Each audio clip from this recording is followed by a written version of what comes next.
Hello and welcome to a discussion on how to use spreadsheets to do the graphing needed in the kinetics of crystal violet lab. On this page right now I'm in Google Sheets. You can do the same thing in Excel.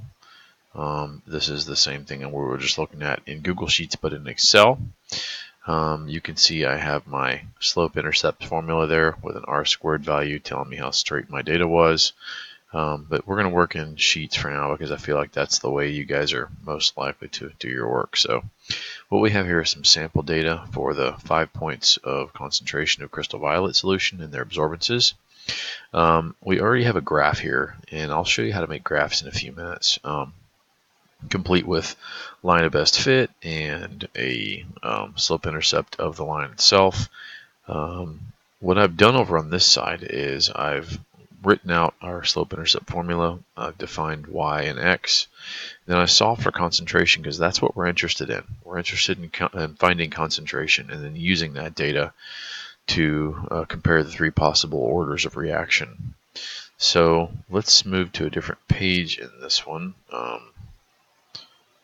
Let's go. Got to move things around here, sorry. This is a demonstration page I built. So we are looking at time and absorbance data from day 2. And our job now is to essentially turn this into useful information. Keep in mind that we can't use these first 2 lines of data, so I'm going to take those. I'm just going to delete them. And then I'm going to call this third row concentration. To get concentration, I need to do that adapted slope-intercept formula. And I know that it was equal to our concentration, which was x, was equal to parentheses our absorption, which is y, minus 0.0341, close parentheses, and divide by 0.0589. And that gave us this concentration, and that's in micromolar.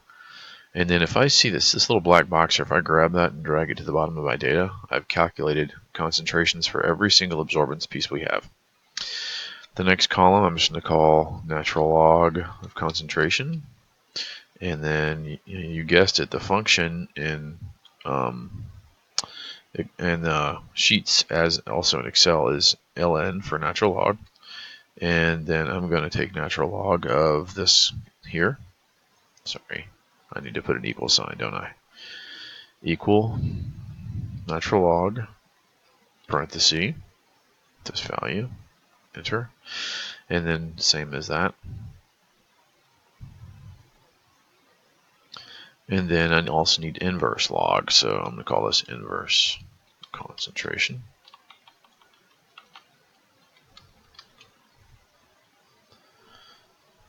And that'll be equal to 1 divided by our concentration.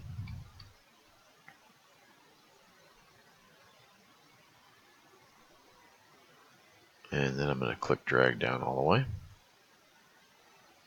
Now keep in mind that you need to make sure that you're referring to your concentration data with natural log and inverse. And with your concentration data, you're referring to your absorbance. So that should all look something like what we have here. And now we need to graph it, and we need to look at an r-squared value. So I'm just going to select all the data, okay? All the data, all the way up to 900. And all this data is relevant. It's between 1 and 0.2 for absorbance, so I'm happy with all of it. And I'm going to click Insert, and I'm going to put a chart. And I'm going to get this crazy chart here. And that's neat. But we don't need all this data. We want to do first concentration versus time, and we don't want to do a line chart. We want to do a scatter chart. And we have time, but we don't absorbance, so we're going to get rid of absorbance. So I'm going to click Remove. And natural log for the first one, I don't want to do that. I just want to do concentration and time for the first one. And if you look, I have concentration time data now. A nice, pretty curve. But we need customize. We need to make this to how we want it. So I'm going to click Series, and I'm going to click Trend Line, and I'm going to scroll down, and I'm going to click Show R Squared, and I'm going to use Equation, and that tells us oh, we really don't need that for this, but you need that for the Beer's law. So that's how you get to your slope-intercept formula there. We don't need it now, so I'm going to click None. And so that leaves us with an R squared, which is 0.985. If you recall from the lab, a value for R squared closest to 1 tells us the straightest line. So that's one of the 3 curves we needed. Let's make another one. So I'm going to click Insert again, Chart again, and the second chart pops up. Looks just like the first one we pulled up. I'm going to drag it a little below the other. Again, I need to change this to a scatter plot. And this time I'm going to do natural log.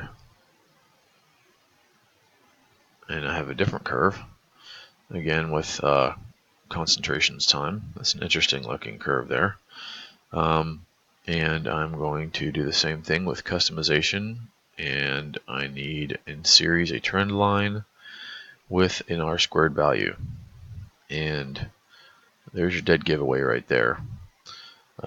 Good news for you is you need to make sure you follow your data regardless of what order it implies it is the order of this reaction. So this is sample data from Flynn, so it's probably going to be pretty close to really good.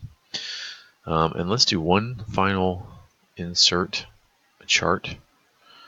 And again, let's customize it. We want it to be a scatter plot. We want to get rid of all the data we don't want. We just want, this time, inverse in time.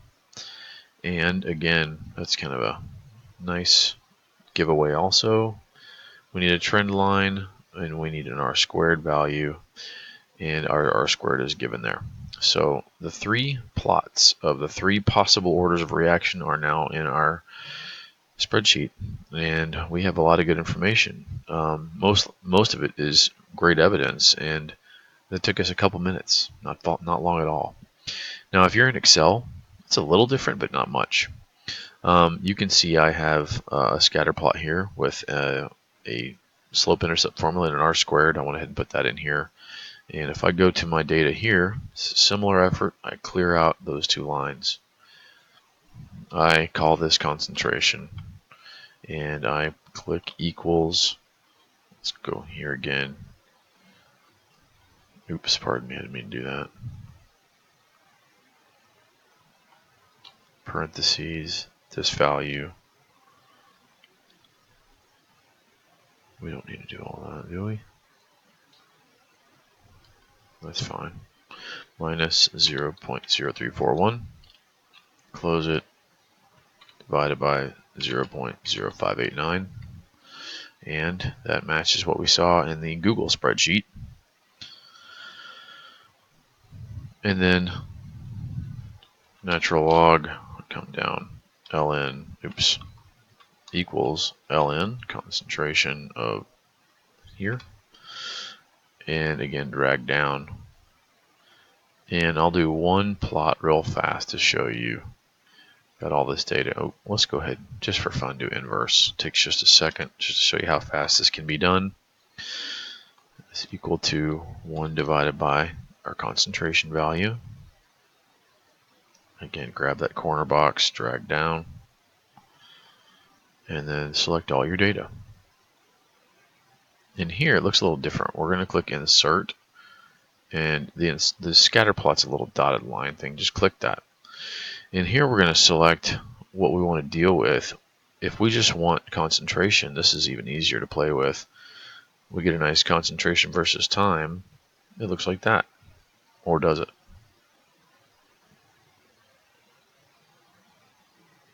I need concentration.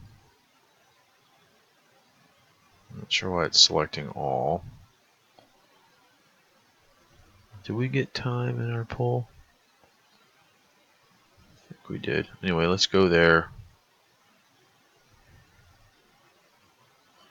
This is what you select for just concentration. We have a trend line for concentration given.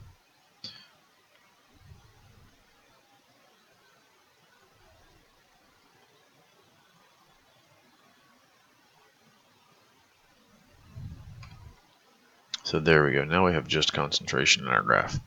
Not sure why it was giving me grief there, but it was. Anyway, to trend lines, I click on the graph, I click on the add trend line, and I click on the little arrow and then linear with more options. And all of a sudden over here I have format trend line. And you can see that I can click on this little triple trend line options bar. I have a linear trend line, and I'm going to click display equation on chart, which is our slope intercept, and I'm going to display r squared, which is what we really needed, 0.9845. And you repeat that for all three, and you've got the same information we found in Google Sheets. All printable, all handy, and just takes a few minutes. So I urge you to practice this. I urge you to kind of get comfortable with this, because when you get to college and you examine data, you're going to want to have this skill. But again, if you have questions, always come back and ask. Send questions through Remind, send emails. Just make sure you get your questions asked, and we look forward to talking to you. Good night.